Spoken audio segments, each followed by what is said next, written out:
Hey, good morning. You are back with the crew. So glad you guys are back.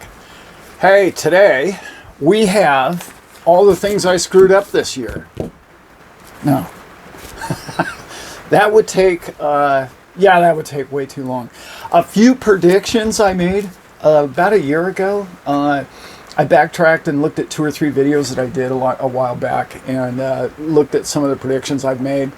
I didn't do the ones that I predicted just over the last couple of months because, I'm not a prediction guy, but those really still haven't had enough time to really mature. But I really screwed some stuff up. So let's start with the screw-ups first because definitely 2/3 of the list here at least. Well, I don't know. Who knew they were going to, let the bear run loose? I mean, this damn bear guy showed up and ruined everybody. We had this screaming bull, when I first started this channel, that, anyway, we all know where that went. So, my first prediction and largest prediction, and I still believe this one's actually going to be accurate over the long haul, but I said that Bitcoin would be up 20%. No, that one's down. I looked it up, 67%. It's down 67%, and so I was a good 87% wrong, incorrect, if you will. The only bright side is that when I made that prediction, it was at 38,000, then it went to 69. So I was right for a month, something like that, before the bottom fell out of all of us, right? So anyway, that one's obviously a bad one. I thought that many nations other than El Salvador would adopt a Bitcoin, and I thought that would be numerous. In fact, I think I listed 3 countries, Uruguay and 2 or 3 others that, man, they're so close, it's going to happen any day now. And no, none of that really actually ever happened. That's kind of a bummer. I'm going to stay on the Bitcoin theme for one more second. The volcano bond, man, such a brilliant bond. I still think it's a great idea. I know they're going to do it. I know it's in the works. Hasn't happened yet. And I said it would come out last March, I believe. So anyway, yeah, you got that, which is wrong. Not even close. Gosh, there's so many I got wrong with XRP. I don't think I got any of them right. I said, a long time ago now, actually, I said that the case would be settled by the end of this year. My wife, those of you who don't know, the brains of this operation, an amazing woman, really a great lady, and I respect her opinion on virtually everything and every aspect of my life, is actually an attorney. And she said, no, it's going to be longer than that. No, I'm arguing with it. Anyway, I'm arguing with her about law. And one of the things you learn early when you marry an attorney is that, arguing is really what they do best, number one. And number two, it's like, you're going to argue with an attorney who's your wife? Like, you're not, I haven't wanted too many arguments. I'm going to say like none in 20 years. At least none. So got that one wrong too. So the case didn't settle. We all know that. That's old news. It's kind of boring at this point. We're hoping for this spring. Man, I think we'd be lucky to get something happen by this spring. They're probably going to, this FTX thing is going to consume everybody, and they're probably just going to forget all about XRP case for, I don't know, another 3 months. So I think if you're lucky, March, maybe, if we're fortunate. I want to be fortunate and lucky, both. We all do. And a good outcome for that. I'm not even going to predict, since I was 80% wrong on predictions last year. I don't want to jinx anything or anybody. I'm just going to say that, and I've said this in numerous videos, and I really mean this to be true. We will be, if you are in XRP to be profitable, other than just its use case and its what it's going to help mankind for. Its honesty, speed, its remittance payments. I mean, all of this is such a benefit to man. So we're not only in XRP for profit, obviously, especially if Mr. Gensler's listening, but who cares what that weasel says anymore? I mean, honestly, I'm really kind of done with that human being. He needs to just kind of go away or get promoted. Typically, they promote people like him. So I look for a job upper level for him to get him out of the way somehow. Sad, but true. Or he'll go back to Goldman Sachs or... Yeah, he's a Goldman Sachs guy, I believe. Yeah, he is. So anyway, where was I? I also said in a video, I thought the quickest coin to triple would be XRP because either way, I did a whole video on it, why if XRP had a negative ruling that it would go crash way down, and within 72 hours a week, it would turn around and go the other way because at least we knew what the rules were and what we did wrong and how we could get around it and how we could program around it and how XRP could be used and negotiated and maybe just not used in the United States and then it would flourish everywhere else. And then 2, 3, 5 years from now, they go, oh, we have to have that, which is probably, if there is a negative ruling, something along those lines will happen. Who knows? We're all guessing. I'm not an attorney. There's so many, Jeremy Hogan, and there's so many great attorneys out there who've done so much work on it. You don't need my predictions on that. I covered the volcano bond. I completely got that wrong. Oh, on the XRP video, I said it would go over $9 because it had been over $3. I think it was $3.50. Depending on the exchange, somewhere in there, its high point. I thought it would triple that this past year. And we didn't even get close to that. We did set a new high though at 350, I believe it was somewhere in there. But I was completely wrong in that one. I also got wrong that I thought, for some reason, that I was correct about the housing market stopping and going the other way. However, it was really towards like right now that's happening. In the last couple of months, maybe. So, kind of I got that one right, but I was wrong all year. Man, that thing just skyrocketed all year long. I was shocked how long it went up. So, I'm going to kind of call that a wrong. I got that one wrong, we'll go with. Because it just... People for the year are still up 20... Even if they were up 50%, they're still up 20 if it's gone down the last few months. So, I'm going to call that one wrong, too. Here's a couple I got right, okay? In case you're interested.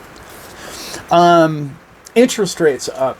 I called that, I've been calling that since the beginning of 21. I knew they were going to do this. I really kind of, it's not a crystal ball guess or anything like it was an educated guess. It was like, hey, they have to stop this.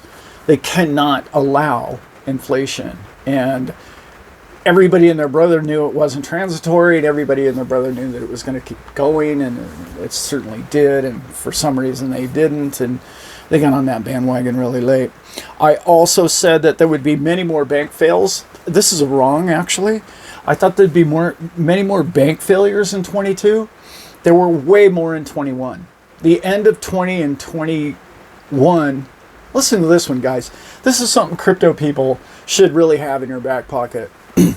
By the way, there was over 150 bank failures, okay, in 22, which was down from 21, which was almost 400 bank failures, closings, okay? Not outright failures, but bank closings, okay? So the difference between that is another bank will assume another bank, but, instead of all of its creditors, that's you. Okay, your debtor. When you debit them, they owe you. Okay, so you're a creditor. Okay, but so nobody really got caught holding the bag or losing too much money. However, there were people that did. There were big institutions that lost a lot of money in banking over the last 2 years. Oddly enough, all these banks closed and all they can talk about is FTX closing. That's an odd one. There's another little odd fact for you. I was listening to this guy the other day, and it was such a great call. See if I can explain it. At the peak of the crypto market, we were $3 trillion. Amazon over the last year has lost nearly $3 trillion in asset value. Now, they haven't lost that money. It hasn't been stolen or confiscated or, run off with, to the Bahamas in any way. It's equity. It's lost equity. Okay, which is almost everything we've lost in crypto market. So let's do the math on that. That's larger than the peak of all the crypto market. Every crypto there is, every Bitcoin, every XRP, all of them totaled together at one point at the peak of the market was $3 trillion in value. Amazon has lost that this year. Nobody's talking about that. Absolutely nobody talks about the over $17 trillion in 401k value that has been lost in Wall Street. Nobody. They want to talk about Sam. They want to scam. They want to talk about the scam bank man. Okay. Let's see. Okay. Dollar up. I got this one right, guys. This one I got way right. Okay. I was calling for, those of you who know my background, I Forex traded for over a decade. I ate, breathed, slept it. It was really my thing. My Forex trading is really what I really can hang my hat on, that I knew inside and out, and I really followed it for a long time. I don't trade much of it anymore, only because I have a life. I don't enjoy staring at computer screens all day, so I've decided to have a small farm here with my wife and keep my captain's job and spend time with you guys. By the way, at the end of this video, that's what I really want to talk about, which was my biggest thing I got wrong, which is a beautiful thing. So the dollar up, I did get that one right, way right. That's probably the only thing I got honestly right of all of my predictions, except for this last one. The last thing that I got completely wrong was, I just went back and watched the video again. It was so cool. Brent and I did a video when we had 100 subscribers. And I want to say it was in like April and May, something like that. We broke 100. And you could see the glee in our eyes, We were just so thrilled. We're like, oh my God, everybody should get a YouTube channel. This is the most amazing thing ever, I'm so happy to be in this space and our family. And man, I felt like I had 100 people that really knew what our show was about and what we meant and why our show came about. And why it came about was, I watch a lot of YouTube about crypto, and I listen to it mostly, and I hear people say the same thing over and over and over and over, and I know it's good to hear that because you get that knowledge and it sinks in, and then you have it, you retain it, which is good. But so many shows talk about what's wrong with crypto, or what's, what the chart says today, or what the graph it is, or oh, it's going to the moon tomorrow, or it's the news. It's simply the news about what's happening in the crypto space, which is really important to understand and know. I get that, but I really wanted to create a show for the people that were like, I want to hear somebody talk about life experience with crypto and how it applies to their life, and how we can all thrive from the technology, not just from the profit of it, and what it's going to mean to the little man like you and I, and how our lives are going to be more honest and more blessed because of blockchain and because of DAOs and different things are going to create honesty. Like my favorite analogy, and I still use it all the time, is decentralization is like playing a poker game with everybody's cards upright. There's no bluffing. You know, it's really hard to bluff. You know, when you know what the guy has 3 aces, he can't really bluff you. Knowing the blockchain, seeing it open sourced, knowing what the government's spending, knowing how much money they brought in, knowing where it goes, why it went somewhere, you know, this whole $1.7 trillion, this new Omni bill, and like, I want to say like 20% of it's going abroad to like countries that are like supporting research in their countries about, I don't even know. And neither do the people voting on it, which is just insane. Like, how do you pass a bill that literally you got the night before and there's 4,000 pages in it? There's no way you read that. Don't we pay you to read that? I don't know. Don't get me started on that stuff. But the channel started because I wanted people who wanted somewhere to go to where they could believe in the future of where we're headed as a group, as an organization, as a crew, if you will. And I wasn't sure I was the guy to do it. I'm still not quite sure that I'm that guy. I with some help with my son, we're going to get a little bit more research into our show because he loves doing that kind of stuff. I do too. It's been my whole life, but I like to express it in ways of everyday man exposure to it instead of getting too technical. I do listen to a lot of really technical MIT stuff, and I drop little nuggets of that in my show here and there, but I really want to keep it about me and you, us, and our group together, and watch us all succeed together is really what I'm excited about with this whole channel. So that was the thing I got right, was, let me circle the wagon on that one. The other prediction I had was that within a year I would break 1,000 subs. I didn't do it within a year. It was over a year, I believe. Something like that, right around a year from my very first video.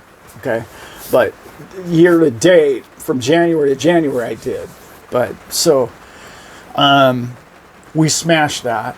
I'm so blessed and so honored to have over 12,000 subscribers as of the time of making this video. I never, ever. Okay. Yeah, you could. You see other channels and they have 20 and 50,000 subs, and you say to yourself, well, I mean, that just seems unobtainable, and the man just must work 12 hours a day on the thing. You know, there's no way I'm going to be able to spend that kind of time. You know, so I just never assumed that I would even get to 10. To be honest, to be totally honest with you all, I thought I'd stay somewhere around 1,000. I got that one completely wrong. I thought I'd be 1,000. I was 12 times inaccurate of a blessing of this channel. The people in the comments below, the people that have emailed me, you can email me at thestaplecrew.com if you have a deep question. I can't get to them every single day. I do try and get to your questions. I don't have all the answers. I really honestly barely have any answers for you. I mentioned something in the last video, and a lot of people took it the right way, and a lot of people took it the wrong way. Exit strategy does not mean sell your crypto for dollars. That's not what an exit strategy would be. That would be one exit strategy, in particular if you need the dollars to pay for something, or you need it. But I would not sell $1 million of my crypto and put it in a bank. That's not the advice you're going to get around here. And it's not legal advice, it's not tax advice, and it's certainly not trading advice, okay, or financial in any way. But I will give you some strategies that would work for me. Also, when I'm talking about strategies, every single one of us has a different strategy. I'm in my early 60s, okay? Somebody in there who's 18 isn't going to have the same strategies. That would be impossible. to put us both in the same group or category as to how to do your financial future. Those are people that wouldn't know a lot about finance if they're going to put, a 60-year-old man with a 20-year-old finances. They don't know what they're doing. Okay, so don't listen to those people. Anyway, so that was my year end, all the things I got wrong, and my favorite one that I got wrong was I thought I'd only have 1,000 subs, and here you guys are. And it's been amazing. It's been an amazing ride. I've been so blessed in so many ways in my life, but this is just another,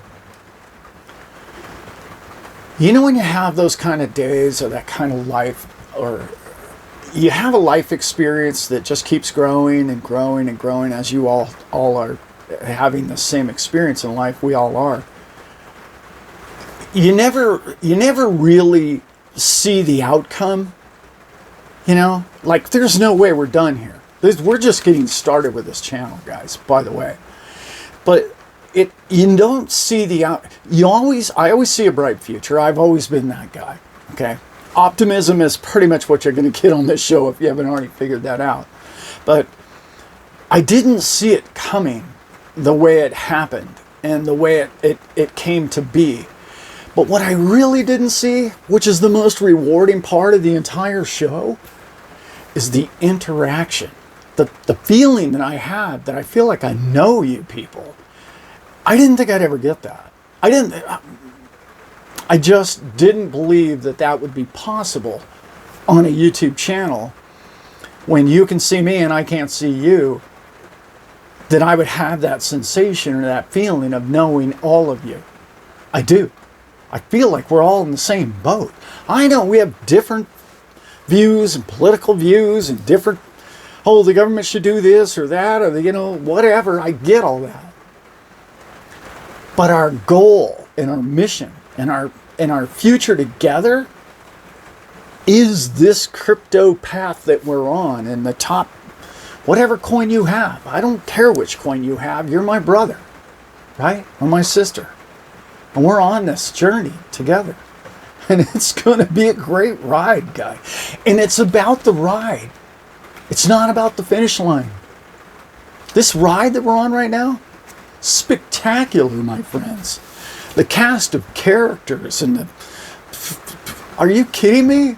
It's just like, this is like a soap opera going down the road. But it's leading to decentralization and exposure to corruption eventually down the road. Not next week, obviously, but in our lifetimes for sure. Doggone it, now I've been babbling on way too long. Anyway, thanks. It's been an incredible year. I'm going to do probably a video in the next week or two about my predictions for the coming year, which is going to be difficult to do at this point because it's just been so crazy at the end. Anyway, guys, with that, I hope you got something for the video. I hope you don't take my 80% incorrect opinions to never listen to this channel again. So with that, I'm out. Well, it could have been worse, I guess. I could have put Sam Bankman-Fried up for Citizen or Man of the Year. Nope, thank God I didn't do that.